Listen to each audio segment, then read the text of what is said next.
जब साउल ने संपूर्ण रोमी साम्राज्य में यात्राएं की तो उसने अपने रोमी नाम पौलुस का उपयोग करना आरंभ कर दिया।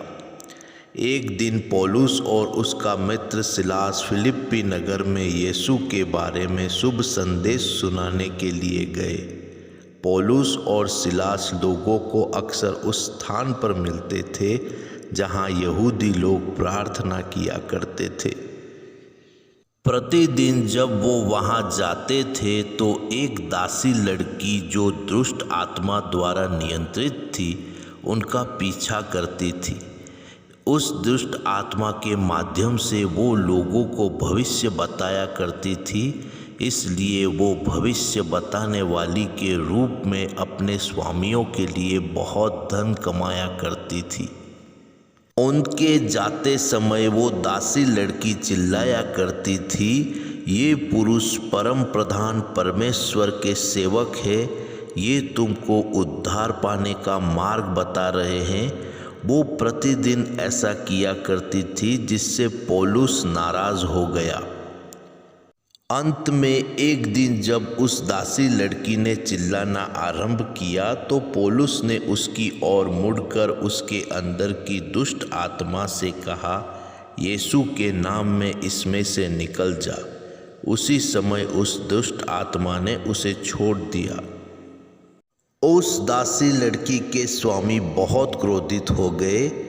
उनको मालूम था कि बिना उस दुष्ट आत्मा के वो दासी लड़की लोगों को भविष्य नहीं बता सकती थी। इसका अर्थ कि लोग अब उनके स्वामियों को पैसा नहीं देंगे। इसलिए उस दासी लड़की के स्वामी पौलुस और सिलास को रोमी अधिकारियों के पास ले गए। उन्होंने पौलुस और सिलास को बहुत पीटा और फिर उनको बंदी गृह में डाल दिया।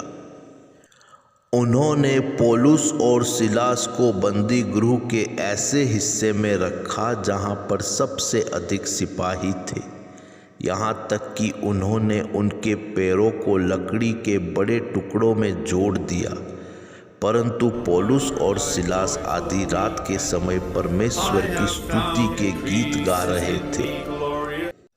अचानक से एक भयानक भूकंप हुआ और बंदी गृह के सारे द्वार खुल गए और सारे कैदियों की जंजीरें खुलकर गिर गई। तब दरोगा जाग गया। उसने देखा बंदी गृह के द्वार खुले हुए थे। उसने सोचा कि सारे कैदी बचकर भाग गए थे। वो डर गया कि उनके भाग जाने के कारण रोमी अधिकारी उसे मार डालेंगे, इसलिए वो स्वयं को मार डालने के लिए तैयार हो गया। परंतु पौलुस ने उसे देखकर चिल्लाया, रुक जाओ, स्वयं को नुकसान मत पहुंचाओ, हम सब यहीं हैं। उस दरोगा ने कांपते हुए पौलुस और सिलास के पास आकर पूछा, उद्धार पाने के लिए क्या करूं? पौलुस ने जवाब दिया, प्रभु यीशु पर विश्वास कर तो तू और तेरा सारा घराना उद्धार पाएंगे। तब वो दरोगा पौलुस और सिलास को अपने घर ले गया और उनके घावों को धोया। पौलुस ने उसके घर पर सब लोगों को यीशु के बारे में शुभ संदेश सुनाया। दरोगा और उसके पूरे परिवार ने यीशु पर विश्वास किया, इसलिए पौलुस और सिलास ने उनको बपतिस्मा दिया। तब दरोगा ने पौलुस और सिलास को भोजन करवाया और वो एक साथ आनंदित हुए। अगले दिन नगर के अगुओं ने पौलुस और सिलास को बंदी गृह से स्वतंत्र कर दिया और फिलिप्पी से चले जाने के लिए कहा। पौलुस और सिलास लूदिया और कुछ अन्य मित्रों से मिले और उसके बाद नगर से निकल गए। यीशु के बारे में शुभ संदेश फैलता गया और कलीसिया बढ़ती गई।